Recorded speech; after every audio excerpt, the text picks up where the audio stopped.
There's been a revival of games in the style of 1998's Baldur's Gate in the past few years, but few have taken this homage quite as seriously as Pillars of Eternity. Minsk and Boo may be nowhere in sight, but Pillars looks and feels so much like the top-down RPGs of yore that if you ran it at low resolution, it would be almost indistinguishable.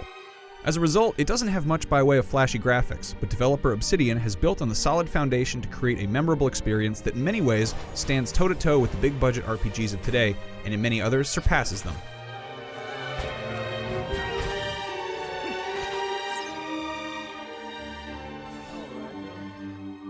Baldur's Gate and its Infinity Engine cousins are known for their riveting stories and characterizations, and Pillars carries forward that tradition.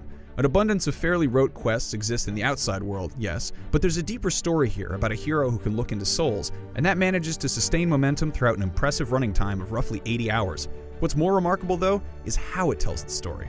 The writing here is magnificent, to the point that I rarely felt bored when plowing through the reams of text that pop up for everything from main story conversations to little insights into the souls of random NPCs I pass. The richness of this storytelling experience meant that I barely missed the cutscenes you'd expect from a big name like Dragon Age. These beautiful pen and ink drawings take the place of what might have been a cutscene in a game like Dragon Age Inquisition, so some imagination is required, but here the text adventure style descriptions give these sequences meaning typical action can't convey.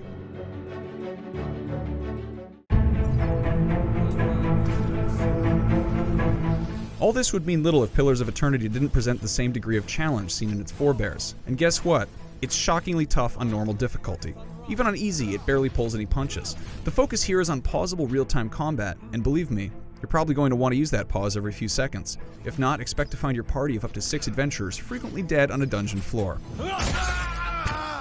It does offer some modern conveniences, like auto-attack, and the UI is intuitive enough that I barely had to bother reading the tooltips before jumping in. It doesn't hurt that the combat screen is blessedly free of clutter. Sometimes party members get stuck on each other, and on extremely rare occasions, they might not even fight without additional prodding.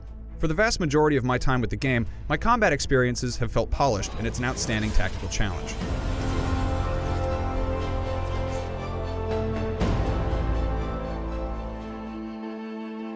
All of this takes place in a sprawling, varied world that's filled with everything from massive cities and creepy dragon boneyards to seemingly endless dungeons interwoven with the limbs of a jade statue who could use the Chrysler Building for a coat rack.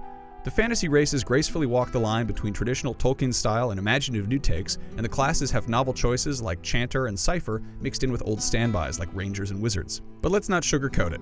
Pillars of Eternity looks a little old. Environmental designs can be wondrous, but even in their best moments, they look upsampled from games now 20 years old.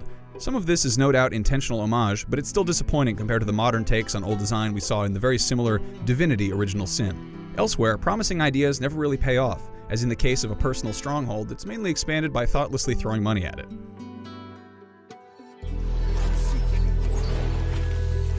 Pillars of Eternity embodies nearly everything that's great about old-school RPG experiences, and the quality of its writing and the attention given to every little detail of its world is such that it sometimes feels like Neil Gaiman is playing Dungeon Master here. Most importantly, Pillars of Eternity paves the way for what could become a landmark RPG series in its own right. It honors the classics, brings great ideas of its own, and in the process, emerges as a classic itself.